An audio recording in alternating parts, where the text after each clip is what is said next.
we're gonna do a foundation. Whew. Hey guys, welcome back to my channel. So I haven't done a talk-through tutorial in a really long time, but I wanted to do my my winter drugstore foundation routine for you guys. In the winter, my skin goes cray and I have to really change up my routine to make sure that my skin looks flawless when I'm going out and when I'm doing my makeup. One of the most important things about makeup application that people don't realize is skincare is the absolute most important part. You can be the best eyeshadow blender in the world, but girl, if your skin is flaking, it ain't cute, okay? I'm gonna walk you through my whole routine, give you some tips and tricks on what I do. If there's something that you do that I didn't mention in this video, make sure to leave it in the comment section down below, and then we can kind of discuss with each other what other tips there are out there to make our skin looking beautiful and flawless during the winter months. So let's get started. The first and the most important step of the whole foundation routine is that you're starting off with moisturized skin. Now it's really important to have your skin properly moisturized, because if it's not properly moisturized, the foundation and everything that you put on top of it is not gonna apply as nicely. It's gonna look patchy, you're gonna see dry spots, and it's just not going to look good. So you always wanna start off with moisturized skin. So I usually apply my moisturizer 5 to 10 minutes before I'm gonna go in and start with my foundation and my makeup. And the reason I do this is because I really wanna make sure it has time to soak into my skin, really get my skin to absorb all the nutrients and the hydration and the moisture that all of the products I put on is giving it. But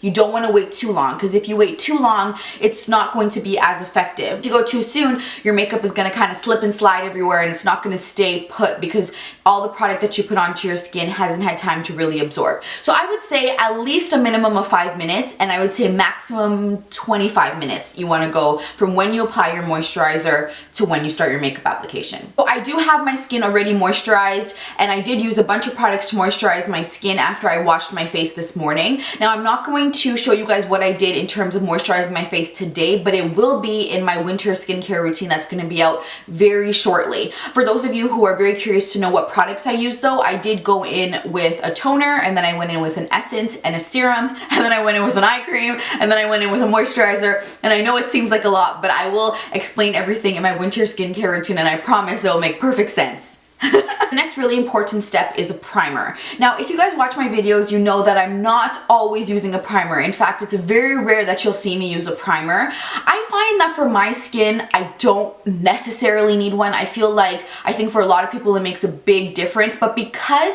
I tend to go in a lot with makeup setting sprays and moisturizing sprays and hydration sprays, I don't feel like I need it so badly.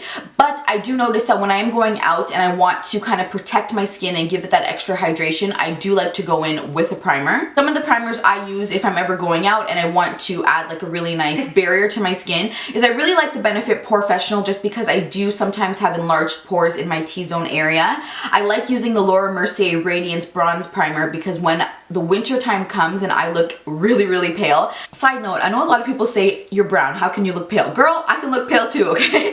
So I don't have that beautiful vitamin D shining on my face and giving me that tan bronze, so I go in with a primer like this. But honestly, with primer, you just want to look something that's extremely hydrating. You want to stay away from matte primers though. That's the one thing that I will tell you about primers, only during this time of year. And that's because right now you are looking for products that are really going to hydrate your skin, going to give you that beautiful glow, going to add a lot of moisture into your skin. So if you go in with a matte primer, it's going to kind of defeat the purpose of what you're going for. The weather outside is already crucial enough and it's going to make your skin matte. So you need all the help in putting all the moisture back into your skin.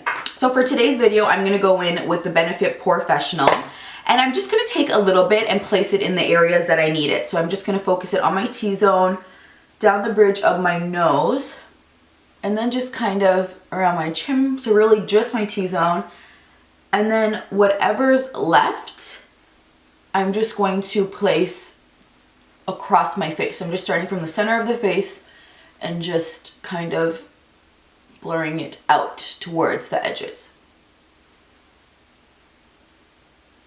And this is a really nice silky consistency, so I really like the way this one feels on my skin.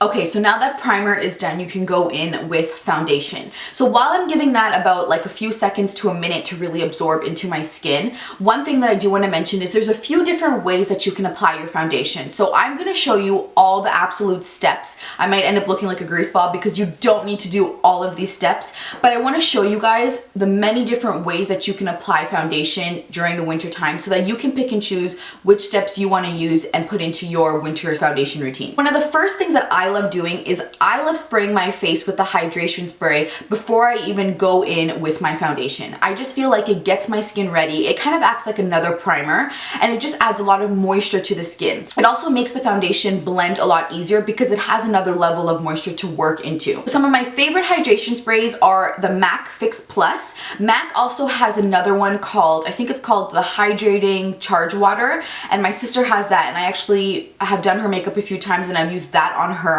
And I really want to get it, but I promised my fiance that I would not buy any more makeup till our wedding, which is in April, so I'm so sad. I really, really, really want it. So if any of my family is watching and they don't know what to get me for Christmas, I want the MAC Charge Water. But yeah, so it's the MAC Fix Plus. Another hydration mist is the Carmense Facial Water Spray. You can use any facial water spray. Evian has one as well. Like I had mentioned, a lot of brands have them, so it's very, very easy to find. Or I'll go in with the Urban Decay Do Me Setting Spray. So this is a setting spray. It's different from these two where they're not technically setting sprays, they're more hydration sprays, but you could use anything to set your makeup. I love using this one because it is the Do Me Setting Spray. I also have the Urban Decay All Nighter, but I wouldn't use that because it's not so much of a hydrating, you know, glowy, dewy spray. It's just more of like a all-nighter, set your makeup kind of spray. So you want something that's really hydrating. So today I'm going to go in with MAC Fix Plus. I'm just going to spray a few spritz of this all over my face. I really like the scent of the MAC Fix Plus. I don't know if you guys have ever smelled it before, but it has a really beautiful, like, I don't know, I can't say it's floral, but it has a really beautiful, like, florally scent. I don't know. While this is working onto my skin, I'll just tell you guys one little tip as well. You could go in with a really nice toner and use that as a hydration spray as well. So I have the Fresh Rose Floral Toner. You could definitely use that as a hydration spray. You don't need to feel like you need to go out and buy a certain hydration spray. You can go in with that, spray that on your face, and it'll just get your skin nicely hydrated. And there's tons of hydration mist, so don't feel like you need to go out and buy a specific one. So I'm just going to kind of pat that into my skin, just get that ready to go. And while that finishes off kind of just going into my skin, I'm gonna go in with my foundation. So one of my favorite foundations to use, not just in the winter time, but especially for the winter, is the Loreal True Match Lumi foundation. This is in the color Soft Sable C6. I'm so sorry if you're sick of me using this foundation all the time. I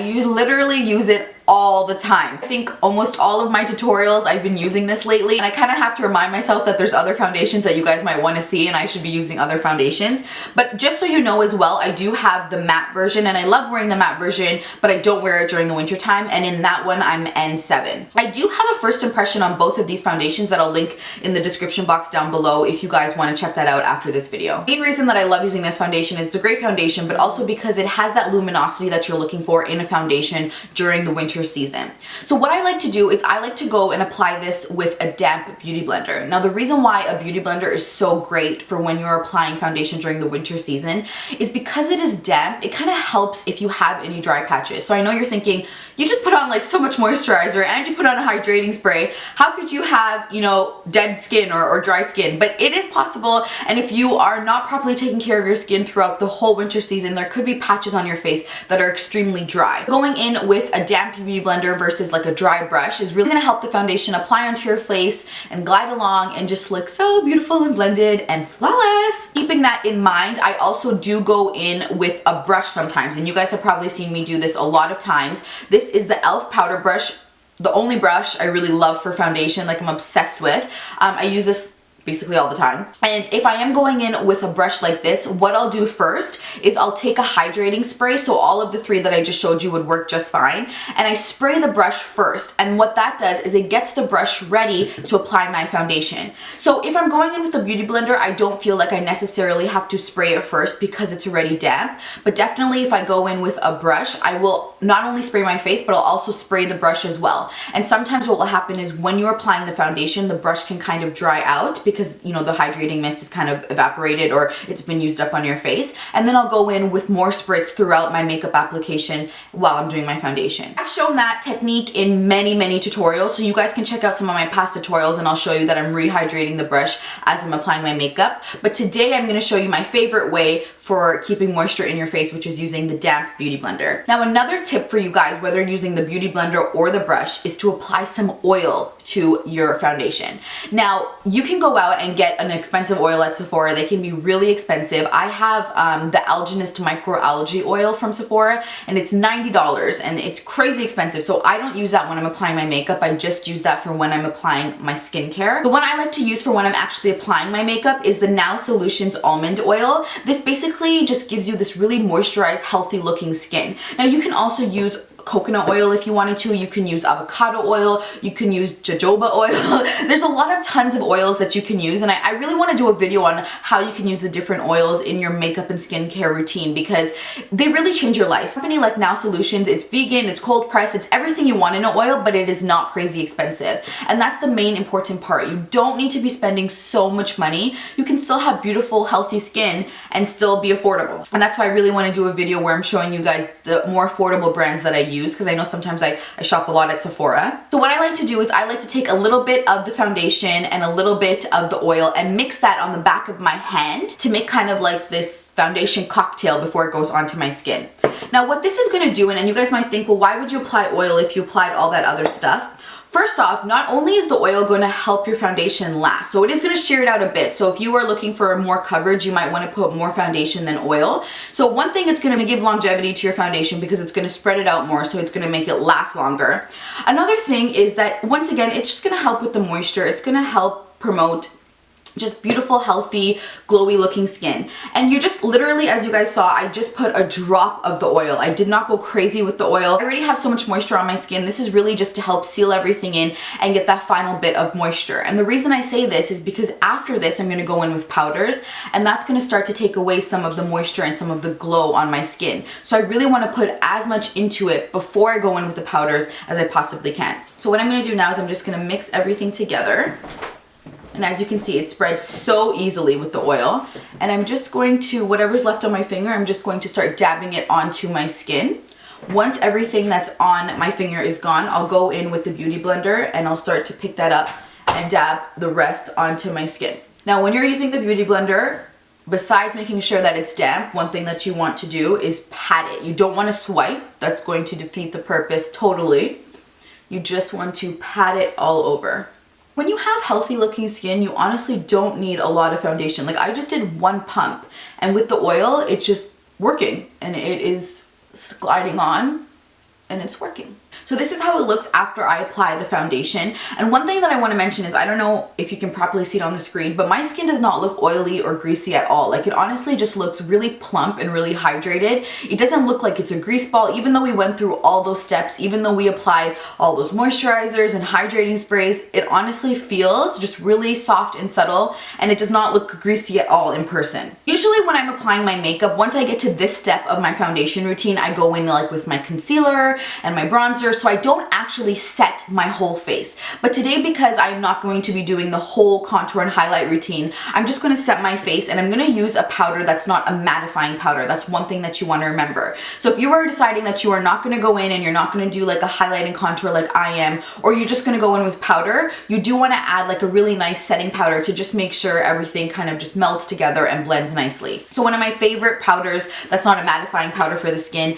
is the NARS Light Reflecting Setting Powder, and this is the pressed one, and this is what it looks like. They also have this in the loose form. What I'll do is I'll just take a big fluffy brush like this one. This is the large powder F30 from Sigma. I'll dip it into the brush, and then I'll just kind of pat that all over my skin. And what this is going to do, it's going to help keep that highlight and all that beautiful glow that I want, but it's just going to help also set the foundation, and it's also going to act as a barrier for the other powders I'm going to apply later on. So do you guys remember that when I apply primer to my eyes and then I go in with an eyeshadow that's like a bone color or a light color to help the other colors blend out? That's basically what we're doing with the face. This is that like basically eyeshadow color that I'm placing all over my skin to help the blush and the contour blend out. This is basically the foundation routine. I'm just gonna finish up my makeup, and I guess because you guys are already here with me, why not just stay around and watch? So really quickly, I'm just gonna go in with some contour. This is the Bobbi Brown bronzing powder in the color Natural number 1.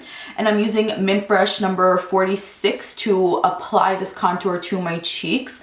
I do have a little bit of a review on it on this brush in my last favorites, my November favorites video, which I'll link in the description box if you guys want to know more about why I love this brush for like an everyday contour. Guys, if you could only see how messy my little desk area is right now. I can't find anything. Okay, I'm just gonna go in with some blush. I'm just using this Estee Lauder blush, which is one of my faves. It is in the color Hot Sienna. I am going to take a little bit of concealer and I'm just going to place it on my eyelids to help kind of get rid of any darkness that's there. This concealer is in the color of my skin, so it's not an actual highlighting concealer, but it's just going to help kind of neutralize any of the darkness here. I'm going to go in and just set that, like I mentioned before, with this shadow right here so that it does not crease. Okay, so if you guys could only see my desk right now, honestly. Then what I like to do at the very end of applying all of my makeup is go in with another layer of hydration, and that is another hydration spray. And usually for this part of my hydration routine, I'll always go in with the Urban Decay Do Me setting spray, just because it is a setting spray and it has that luminosity that I'm looking for. So just to finish everything off, I'll just go in with a lipstick, which I did have lip balm on before for hydration. Hey guys, so this is the end of my little tutorial tip video. It kind of turned into an everyday makeup tutorial at the same time, but I hope you guys really enjoyed this video, and I hope you guys got some tips and tricks that I do that might help you with your foundation routine during the winter months. If you're ever feeling like you're seeing areas of dryness, or you're just not noticing that the foundation is going on as well, maybe try some of the tips that I have shown you today and let me know how it works out for you. One thing that I also want to mention is your skincare routine during the winter months is also very important in how your foundation looks. So don't expect that overnight it's going to change, but if you really work hard at making sure that your skin is moisturized day and night, your skin will look beautiful and soft and settle, and everyone will just be like, oh, let me touch your little face, but don't let them touch it because they have dirty hands. So I hope you guys really enjoyed this video. If you did, please don't forget to give this a big thumbs up and to share this video with anyone who might suffer from dry foundation. No! I will talk to you guys in my next video. Don't ever forget you are so beautiful. Bye guys! Vitamin D. Mr. What's the sun? Vitamin D or vitamin C? I don't have this sun's beautiful vitamin D. It also makes the